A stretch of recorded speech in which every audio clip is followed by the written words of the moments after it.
जय हिंद साथियों। 1 जून 2026 से 10 ऐसे नियम हैं जो भारत में लागू हो चुके हैं। सिलेंडर पर, आधार कार्ड पर, पैन कार्ड पर, राशन कार्ड पर और एलपीजी सिलेंडर पर, और आप जो ऑनलाइन ट्रांसफर रुपए करते हो एटीएम पर, ऐसे 10 नियम हैं जो इन पर लागू हो चुके हैं। हमारे पीछे आप तस्वीर देख सकते हो और पढ़ सकते हो। 1 जून 2026 से 10 नए नियम पूरे देश में लागू हो गए। देखिए कहां कहां बदलाव हुआ। आज जानेंगे कि ये नियम आने से कौन सी चीजें महंगी हुई है और कौन सी चीजें सस्ती हुई है। अगर आप ये वीडियो फेसबुक पर देख रहे हो तो इस नियम के बारे में अपना राय जरूर दो, और यूट्यूब पर देख रहे हो तो चैनल को सब्सक्राइब कर लो। अब यहाँ पर शुरुआत करते हैं यूपीआई ट्रांजेक्शन के नियम। जैसा कि आपको पता है, अब 90% से ज्यादा भारतीय नौजवान साथी ऑनलाइन यूपीआई ट्रांजैक्शन का उपयोग करते हैं।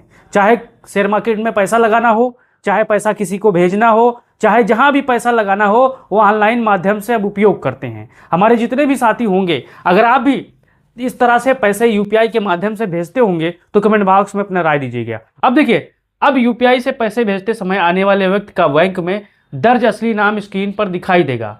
इससे गलत खाते में पैसा जाना और फ्रॉड की संभावनाएं कम हो जाएगी। सरकार इस पर काम कर रही है और यूपीआई भी इस पर मेहनत से काम कर रहा है। अब क्या बदल जाएगा?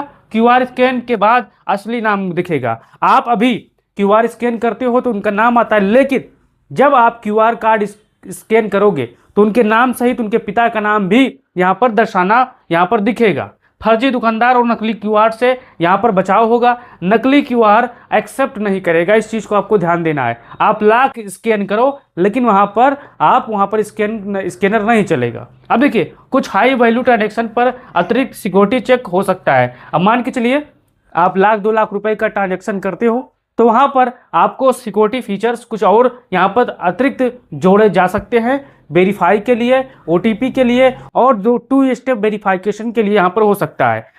कई बैंक एटीएम में यूपीआई कैश निकासी को भी नई लिमिट यहाँ पर जोड़े जा रहे हैं। यानी अगर आप एटीएम से यूपीआई के माध्यम से पैसे निकालते हो तो वहां पर भी कुछ नियम लागू होने वाले हैं। आम आदमी पर असर क्या होगा ये भी जान लीजिए।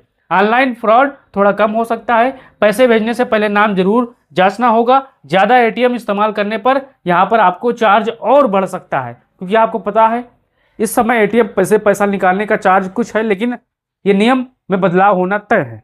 अब आगे देखिए, दूसरा, गैस सिलेंडर को दाम में बदलाव।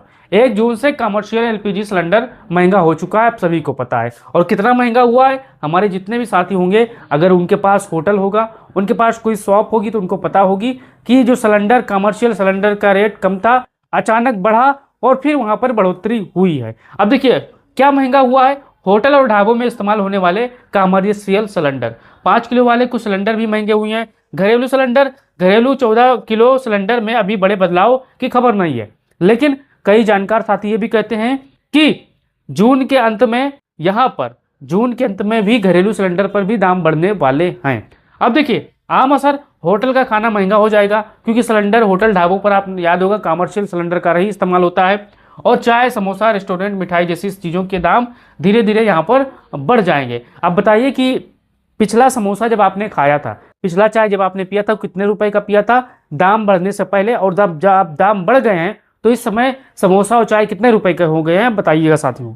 अब यहाँ पर देखिए, एलपीजी और आधार ई-केवाईसी नियम। सरकार ने साफ कहा है कि जिन लोगों का एलपीजी ई-केवाईसी पहले से पूरा नहीं है उनको आधार वेरिफिकेशन करना होगा। सभी उपभोक्ताओं के लिए नया नियम नहीं है। यानी जो अपना एलपीजी ई-केवाईसी नहीं करवाए हैं, ये नियम उनके लिए है, और जो साथी पहले करवा चुके हैं, अपना लेन देन कर रहे हैं, उनके लिए ये नियम नहीं है। जो नहीं करवाए हैं उनके लिए नियम है। अब देखिए, जरूरी बातें, गैस एजेंसी आधार ई-केवाईसी मांग सकती है। पीएमयूवाई लाभार्थियों के लिए ई-केवाईसी ज़्यादा जरूरी है, जिनको पहले से पूरा और उन्हें दोबारा करने की जरूरत नहीं है। मान के चलिए आपने सिलेंडर के लिए, एलपीजी के लिए ई-केवाईसी करवाई है तो उनको जरूरत नहीं है, इस चीज को आपको ध्यान देना है। अब यहाँ पर देखिए, चौथा, पीएनजी आने पर एलपीजी कनेक्शन नियम।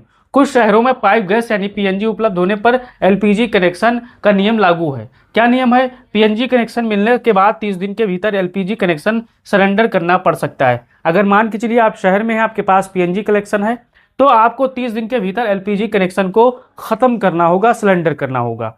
बाद में जरूरत होने पर ट्रांसफर वाउचर से दोबारा यहाँ पर आपको एलपीजी सिलेंडर मिल सकता है। तो ये सिलेंडर को लेकर हो गया, आप इसके बारे में अपने राय दे सकते हो। अब देखिए 5वां, पैन कार्ड से जुड़े नियम। 1 जून से पैन से जुड़े कुछ नियम बदले हैं। मुख्य बदलाव, कुछ कैश ट्रांजैक्शन लिमिट में राहत, बड़ी प्रॉपर्टी डील पर निगरानी बढ़ी, टैक्स विभाग पैन वेरिफिकेशन ज़्यादा सख्त रखता है। ध्यान अब आपको क्या रखना है, यहाँ पर आप देखिए पैन और आधार लिंक होना जरूरी है। नाम और जन्म तिथि गलत होने पर यहाँ पर आपको दिक्कत हो सकती है। अब मान के चलिए आपका आधार कार्ड में नाम दूसरा है, पैन कार्ड में दूसरा है, पैन कार्ड में जन्म तिथि दूसरी है, आधार में दूसरी है, तो वहाँ पर आपको सेम करा लेना है साथियों। लेकिन बहुत से ऐसे केस हैं जहाँ पर आधार कार्ड से ही पैन कार्ड बना है, तो वहाँ पर उनको दिक्कत नहीं होगी। अगर ऐसी कोई दिक्कत है तो वहाँ पर आप सही करवा लीजिए आधार कार्ड से। अब 6वां देखिए, एटीएम और बैंकिंग नियम। कई बैंकों ने एटीएम ट्रांजैक्शन लिमिट और चार्ज नियम सख्ती से लागू करना शुरू किया है। अब असर क्या होगा, फ्री एटीएम निकासी लिमिट जल्दी खत्म हो सकती है, ज़्यादा कैश निकालने पर अतिरिक्त शुल्क यहाँ पर लग सकता है, और दूसरे एटीएम इस्तेमाल करने पर चार्ज बढ़ सकती है। सलाह, बार बार छोटे अमाउंट निकालने से आपको बचना है, और यूपीआई और नेट बैंकिंग ज़्यादा आपको इस्तेमाल करना है। अब हमारे जितने भी साथी होंगे, क्या आप यूपीआई का इस्तेमाल करते हो? मैं आपको बता दूं अपनी बात, मुश्किल से मेरे जेब में 1 रुपये नहीं है, क्योंकि मैं यूपीआई का इस्तेमाल करता हूं। अगर आपके जेब में भी पैसे नहीं है, अगर आप मोबाइल में पैसे, तो अगर आप यूपीआई का इस्तेमाल करते हो तो बताइएगा साथियों जरूर। अब देखिए, बिजली बिल और सोलर नियम। सरकारी सोलर प्रोजेक्ट में अब केवल मान्यता प्राप्त कंपनियों को सोलर पैनल लगेंगे। अब देखिए क्या असर हो सकता है, शुरुआती लागत बढ़ सकती है, भविष्य में कुछ जगह बिजली खर्च बढ़ने की संभावना है, लेकिन गुणवत्ता बेहतर होगी।